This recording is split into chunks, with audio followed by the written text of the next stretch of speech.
Esta videolección va a tratar sobre el sexenio revolucionario, un apasionante periodo de la historia de España que abarca desde 1868 a 1874, y en el que vamos a descubrir que las buenas intenciones políticas pueden traer verdaderos desastres nacionales.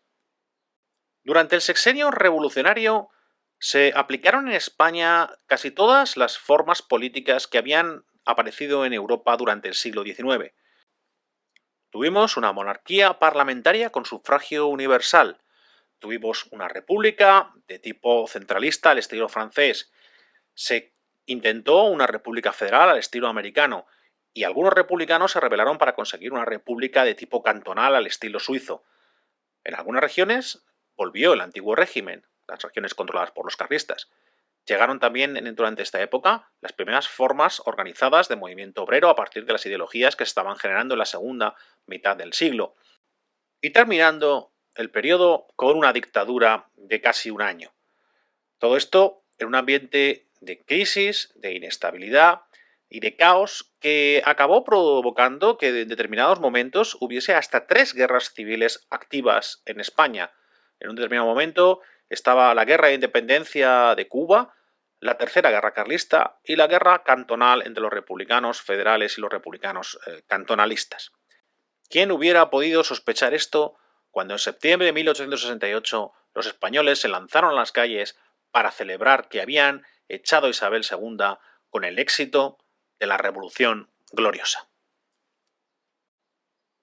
La alegría por la caída de Isabel II está justificada por el verdadero agotamiento que había sufrido en los últimos años el sistema político isabelino. Recordemos que el sistema liberal que triunfa en España, que se consolida durante el reinado de Isabel II, adolece de una serie de problemas graves. El primero es la intolerancia entre los partidos. El hecho de que la alternancia política durante este periodo no solía producirse, la alternancia política real, es decir, el cambio de partidos y de políticas, no solía producirse por resultados electorales, sino más bien por pronunciamientos o conspiraciones palaciegas. En estas conspiraciones era evidente protagonista la reina, que de forma imprudente se dejó arrastrar por la lucha política para favorecer a sus favoritos, que casi siempre pertenecían al partido moderado. Esto hizo que la reina abandonase su papel institucional de jefe del Estado para convertirse en un agente político más, manchándose, por tanto, de los errores y de los problemas que pudiesen tener sus gobiernos. Si esto le añadimos a que la euforia económica que se estaba viviendo en los años 60, desde finales de los años 50, había producido un rápido enriquecimiento que abonó la abundancia de casos de corrupción relacionados, algunos de ellos con gente muy próxima a la corona o incluso con familiares de la reina, dejaba un ambiente muy caldeado, muy viciado, que seguramente en el momento que las tornas económicas cambiasen y hubiese una crisis, se volviese gravemente contra la reina y contra su sistema. Y si todos estos eran pocos problemas, encima tenemos la muerte prácticamente sucesiva de Narváez y O'Donnell. O'Donnell había muerto en noviembre del 67 y pocos meses después lo haría Narváez en abril del 68. La muerte de estos dos personajes es absolutamente fundamental, ya que habían sido los verdaderos pilares de todo el sistema político en la última década y además, como espadones que eran, controlaban el ejército, lo cual era importantísimo de cara a frustrar o prevenir cualquier tipo de revolución, pronunciamiento o golpe militar. Sin este escudo que suponían O'Donnell y Narváez, la reina quedaba muy desarmada, como sabía la oposición. Una oposición que a partir del Pacto de Ostende de 1866 ha conseguido cohesionarse en torno a un proyecto.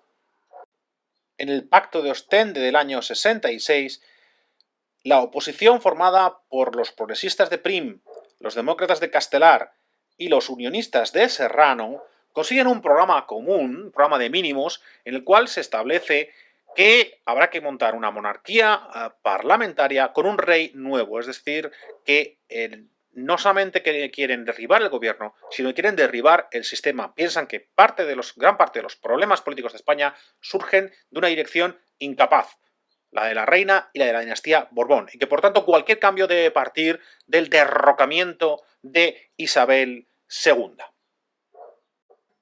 Desde este Pacto de Ostende del año 1866, llamado así porque se firma en esta localidad de Bélgica, se comienza a organizar una conspiración, un golpe de Estado, que tras diversos intentos fallidos acaba teniendo éxito el 17 de septiembre de 1868, cuando el almirante Juan Bautista Topete se pronuncia en Cádiz al grito de «Viva la España con honra», un manifiesto en el cual se achacaba gran parte de los problemas a la incapacidad de la dinastía corrupta, que llamaban ellos, que era la dinastía Borbón encabezada por Isabel II, en la cual se prometía el establecimiento de un nuevo régimen liberal y democrático. Tras la victoria de los rebeldes en la batalla del puente de Alcolea, Isabel II abandona España para no poder volver nunca jamás. Mientras, los rebeldes llegan a Madrid e instauran un gobierno provisional a la cabeza del cual estará el general Serrano, espadón de la Unión Liberal, y que tendrá por primera tarea una bastante complicada, que es encontrar un rey que presida esta monarquía parlamentaria democrática. Una monarquía parlamentaria y democrática que se fundamenta en la nueva Constitución de 1869. Esta nueva Constitución se caracteriza por una forma de Estado como monarquía parlamentaria democrática, deberíamos decir, porque su principal novedad está en un sufragio universal, en este caso, teniendo en cuenta la época, sufragio universal masculino y para mayores de 25 años. Pero sufragio universal, al fin y al cabo, es la primera constitución donde tenemos un sufragio universal directo en España. También es la primera en la que establece la libertad de cultos. Hasta ahora todas habían recogido un constitucionalismo. Establece una clara división de poderes entre un legislativo, ejecutivo y un judicial, la cual la corona tiene muy poco poder, tiene un poder fundamentalmente de arbitraje, y el poder legislativo se establece como bicameral, con la típica división española que hemos visto ya permanentemente desde 1837 y que vamos a seguir viendo en casi todas las constituciones españolas, menos la del 1931, que es una división en dos cámaras, Congreso y Senado. El Congreso se elegía por sufragio universal directo, el Senado, sin embargo, había una parte de designación real y una parte de sufragio censitario. Muy importante que ideológicamente, como vemos, se adscribe a la ideología del Partido Progresista. Tengamos en cuenta que de los tres partidos que se reparten el poder en estos momentos, el Partido Demócrata, el Partido Progresista y la Unión Liberal, el que quedaba más o menos en el centro del Partido Progresista, aparte de contar además con el verdadero líder político del momento, que es el general Prim. Así que eso hace que esta Constitución, el hecho de estar centrado entre el partido más o menos centrado entre los tres partidos que disputan el poder, y el hecho de contar con la principal figura, hace que se imponga la ideología del Partido Progresista y de su líder Prim. Lo que se puede comprobar, por ejemplo, en el gran poder que tiene la administración local, los ayuntamientos, base del poder del Partido Progresista desde el principio del reinado de Isabel II. Pero una vez acabada la Constitución, le tocaba a Prim una tarea extraordinariamente complicada, que es la de encontrar un rey que estuviese dispuesto y estuviese preparado política y mentalmente para gobernar en este ambiente, en este entorno de monarquía democrática. Descartado por razones evidentes cualquier candidato de la Casa de Borbón, y teniendo en cuenta que había que contar con los vetos y los problemas que pudiesen suponer ciertos candidatos para el equilibrio europeo y las presiones de las potencias del momento, como pudiera ser Francia o Inglaterra, se barajaron diversos nombres. Por ejemplo, en un principio todo el mundo pensaba que el rey iba a ser el duque de Montpensier. El duque de Montpensier, recordemos, es el cuñado de Isabel II. Se había casado, era el hijo de Luis Felipe, del rey Luis Felipe de Francia. Se había casado con Luisa Fernanda, con la hermana de Isabel, con la esperanza de heredar un trono. Cuando vio que Isabel tenía suficientes hijos para asegurar la continuidad del trono y que él no iba a llegar de esa forma a reinar, pues participó y financió todo tipo de conspiraciones, incluyendo, y de forma muy especial, la conspiración que fructificó la Revolución Gloriosa. En cierto modo, él pagó gran parte de la revolución. Y por tanto, él esperaba ser nombrado rey según para la Constitución de 1869. Sin embargo, le descartaron precisamente pues, por su parentesco con los Borbones y por su carácter conspirativo y además el problema que suponía el hecho de que Francia pues, no quería ni mucho menos a un rey de la dinastía caída, de la dinastía enemiga de Napoleón III, que en aquellos momentos gobernaba, que era la de dinastía Orleans. Así que el duque de Montpensier, después de haber pagado toda la fiesta, después de haber sido él el que había financiado toda la revolución, se quedó fuera. Otro candidato fue Fernando de Coburgo, rey consorte de Portugal. Pero Inglaterra lo vetó porque precisamente por el hecho de ser de la casa que reinaba en Portugal, podía haber inspirado un movimiento de iberismo, de unión de la corona portuguesa y española, a la que Inglaterra no le interesaba en absoluto, porque recordemos que Inglaterra desde 1703 tiene a Portugal como una especie de colonia protectorado. Un tercer candidato que vamos a comentar por las consecuencias que tuvo en la política europea fue Leopoldo de Hohenzollern, ¿no? de la rama católica de la dinastía que gobernaba en Prusia. Francia lo vetó porque no tenía ganas de ver otro rey alemán en España. Suponemos que el recuerdo de Carlos V les producía todavía pesadillas y lo vetaron. Por cierto, ese veto, quiero que recordemos, que fue el que acabó provocando el famosísimo telegrama de Ems que Bismarck utilizó para manipular a Napoleón y a la opinión pública y provocar que Napoleón III declarase la guerra a Prusia, que fue fundamental para terminar el proceso de unificación alemana de 1870-71, en esa famosa guerra franco-prusiana que terminó con la derrota espectacular de Francia, la caída del segundo imperio francés y la creación del segundo imperio alemán, de la Alemania todopoderosa que hemos visto en otros vídeos, de esa Alemania de Bismarck. El candidato finalmente elegido fue Amadeo de Saboya, hijo del rey de Italia, de Víctor Manuel, y que compartía muchas de las ideas de Prim y de los progresistas, como indicaba su pertenencia también a la masonería, al igual que Prim y muchos de los revolucionarios del 68. Con el nombramiento de Amadeo de Saboya como rey de España con el nombre de Amadeo I, concluía la etapa del gobierno provisional, que había sido relativamente turbulenta debido al enfrentamiento entre los partidos y sobre todo al hecho de que la debilidad del gobierno español había facilitado que en Cuba los rebeldes nacionalistas cubanos comenzasen la primera guerra de independencia con el famoso grito de Yara. Con él empieza una guerra, la que se denominará la Guerra Grande, y que durará 10 años. Que el reinado de Amadeo I iba a ser convulso y probablemente breve se supo prácticamente desde el primer momento, ya que aún no había llegado Amadeo a Madrid cuando su valedor, aquel que más había luchado por que fuese él el elegido, el hombre fuerte del momento y el que tenía que guiar al rey en las procelosas aguas de la política española, es decir, el líder progresista Joan Prim i Prats, Prim, es asesinado en Madrid. Sin Prim, Amadeo está totalmente perdido. No cuenta con el apoyo de nadie. Recordemos que si se había aceptado a Amadeo era fundamentalmente por la influencia y el poder de Prim, caído Prim, el rey no tiene ningún apoyo. Y además es incapaz de entender cómo funciona la política española, algo por otra parte pues, bastante complejo, con los tres partidos que habían traído la revolución enfrentados entre ellos con el poder y con los problemas que empezaban a multiplicarse, como por ejemplo que comentábamos de la guerra de Cuba.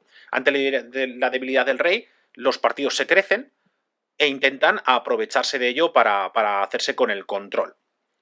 Si a esto le añadimos que los carlistas, frustrados porque se ha elegido un rey y no se ha contado con la rama carlista, comienzan una nueva guerra, la que iba a ser ya la tercera guerra carlista, pues podemos entender el caos, podemos entender la frustración de un Amadeo que no se enteraba de nada y que, como tal, en 1872, a los 2 años de su reinado, abdica, incapaz de comprender la política española. A principios de 1873, sin más candidatos reales para encabezar esa constitución monárquica, en España se proclama la Primera República Española. Y recordemos esto que acabamos de comentar. La Primera República se proclama en España no porque España fuese republicana, no porque el número de republicanos fuese siquiera significativo, sino porque no hay más candidatos reales. Había costado mucho encontrar un candidato, luego ese candidato se había demostrado frustrado, así que se eligió la forma republicana fundamentalmente por la falta de alternativas, no porque hubiese una verdadera demanda y ni siquiera muchos de los políticos españoles y los diputados españoles fuesen de ideología republicana. Una primera república que llega, por así decirlo, casi de casualidad, sin un proyecto político claro, como vamos a ver, uno de los principales problemas fue ese, que dentro de los republicanos a su vez había muchos proyectos políticos muy diferentes y que por tanto fue un periodo de gran inestabilidad y debilidad, en el cual se enfrentaron hasta 3 bandos dentro de los propios y escasos republicanos. Los republicanos que podemos llamar unionistas, partidarios de una república al estilo francés, una república centralista al estilo de Francia, los republicanos federales, partidarios de una república federal al estilo de Estados Unidos, y los republicanos cantonales, partidarios de una república cantonal al estilo suizo. Comienza el periplo republicano con la presidencia de Figueras, pero a los pocos meses pierde las elecciones frente a los republicanos federalistas de Pi y Margall, que en junio asume la presidenta de la República con un proyecto de instaurar una república de tipo federal, lo cual acabó provocando una tercera guerra civil en España, la guerra cantonal o revolución cantonal. La guerra impidió que terminase su principal proyecto, que es esta constitución federal fallida, a la que llamamos Constitución del 73 y que fue un proyecto que, como vamos a ver, la corta duración no solo de Pi y Margall, sino de la propia República, pues dejó en el cajón de los proyectos. Si los federalistas pretendían la división del país en estados, los cantonalistas quieren dividirlo en cantones. Los cantones son mucho más pequeños que los estados. Si los estados tienen una extensión regional, serían equivalentes a lo que hoy en día podría ser una comunidad autónoma, los cantones en realidad tenían una extensión, digamos, comarcal. Eran básicamente una ciudad o unas pocas ciudades cercanas y próximas y que formaban cierta unidad económica. Entonces, esto suponía que en lugar de haber pues eso, 15, 20, 30 estados, 50 estados, como hay por ejemplo hoy en día en Estados Unidos, pues podría haber centenares de ellos, ¿vale? Porque cada ciudad grande y su zona de influencia sería un cantón. Los cantonalistas se rebelaron y tuvieron éxito fundamentalmente en Levante y Andalucía. Todo ello derivado fundamentalmente de la importancia que tuvo el que se hiciesen rápidamente con la ciudad de Cartagena y sobre todo de su poderosa flota de guerra con la que fueron extendiendo, como podemos ver en el mapa, el cantonalismo por las ciudades costeras. Un segundo foco de éxito de la rebelión cantonal fueron territorios del antiguo reino de León. Pero la gravedad de la rebelión cantonal está en que convive y por tanto multiplica los efectos de la otra gran guerra civil que había en esos momentos en España, que era la guerra carlista, la tercera guerra carlista, en la cual los carlistas se habían vuelto a hacer frente en sus reductos tradicionales de la zona vasco-navarra y las zonas del Maestrazgo o de la Cataluña más rural y más cercana a los Pirineos, los que son lo que venían siendo sus focos tradicionales. Si a estas dos guerras en la península le añadimos una tercera guerra, que es la Guerra Grande de Cuba, podemos entender la sensación absoluta de caos y de derrumbe que va a desprestigiar de forma terrible a los republicanos y a su proyecto, o mejor sería decir, a sus proyectos. El desastre provocado por el intento federal y la aparición de una nueva guerra, la guerra cantonal, lleva a la caída de Prim y su sustitución en la jefatura de la República por Nicolás Salmerón. Salmerón intenta recomponer el poder del Estado y la autoridad del gobierno, encargando al ejército que pusiese orden. ¿Vale? El ejército consiguió ir recuperando sobre todo las zonas, fue derrotando a los cantonales y haciéndose con el control de las zonas que habían caído bajo control cantonal. Pero claro, lo que tiene una represión en una guerra civil, los generales le proponen una lista de varias condenas a muerte por traición y Nicolás Salmerón, por razones de conciencia, considera que aunque entiende la propuesta de los militares, su conciencia no puede sobrellevar la decisión de cargar con la muerte de varios conciudadanos y dimite. Y le sucede un viejo conocido que es Emilio Castelar, el que había creado el Partido Demócrata. Castelar tiene muy claro que si la República quiere sobrevivir es fundamental recuperar el control, poner orden y derrotar a toda costa a los cantonales, así que pide poderes extraordinarios para poderle encargar al ejército una represión que acabase con las rebeliones. El problema viene cuando, después de tener bastante éxito, de que los militares consiguen recuperar y apagar del todo la rebelión cantonal, cuando terminan sus poderes extraordinarios, en enero las Cortes le censuran, porque presentan al finalizar un periodo extraordinario de poderes extraordinarios, pues hay que rendir cuentas, se procede a una moción de confianza y en este caso las Cortes votaron en contra, o sea, censuraron a Castelar, que por tanto perdía el gobierno y habría que elegir a otro presidente. En esos momentos el ejército ve que su máximo valedor, que el que le había dado orden y poder para poder restaurar la situación en España, cae. Se temen que vuelvan otra vez los vaivenes y el desastre que se había vivido en el verano, y el general Pavía ordena a las Cortes que se disuelvan. Y estas proceden así, los diputados acaban huyendo y la República Española, la primera experiencia republicana española, concluye con un golpe militar que pretendía restaurar el orden y evitar una deriva caótica como la que se había producido en verano. El enfrentamiento entre unionistas, federalistas y cantonalistas había provocado el fracaso estrepitoso del primer experimento republicano en España. Así que muy bien, ya no hay república. Entonces, ¿ahora qué es lo que hay? Vuelve a estar en vigor la Constitución del 69, pero si esa Constitución necesita un rey, no hay rey, ¿qué hacemos? Se produce un auténtico vacío de poder ante el cual pues tenemos un fenómeno muy curioso que yo defino a veces como un sándwich, es que empezó el sexenio revolucionario empezó con un gobierno provisional de Serrano y termina con un gobierno provisional de Serrano. ¿Vale? Serrano asume los poderes del Estado de mientras se decide qué hacer. Y así pasan los meses mientras se preparan posibles alternativas y la que va a tener más éxito es la de la restauración de los Borbones. Cánovas del Castillo, la verdad es que se había tomado muchísimas molestias en preparar la vuelta de los Borbones, concretamente la vuelta del hijo de Isabel II, de Alfonso XII. Isabel II, por supuesto, quedaba totalmente descartada, pero al joven Alfonso XII sí se le podía presentar como un candidato factible. Y había dado un paso al frente con el manifiesto de Sanjas, del cual hablaremos en el próximo tema.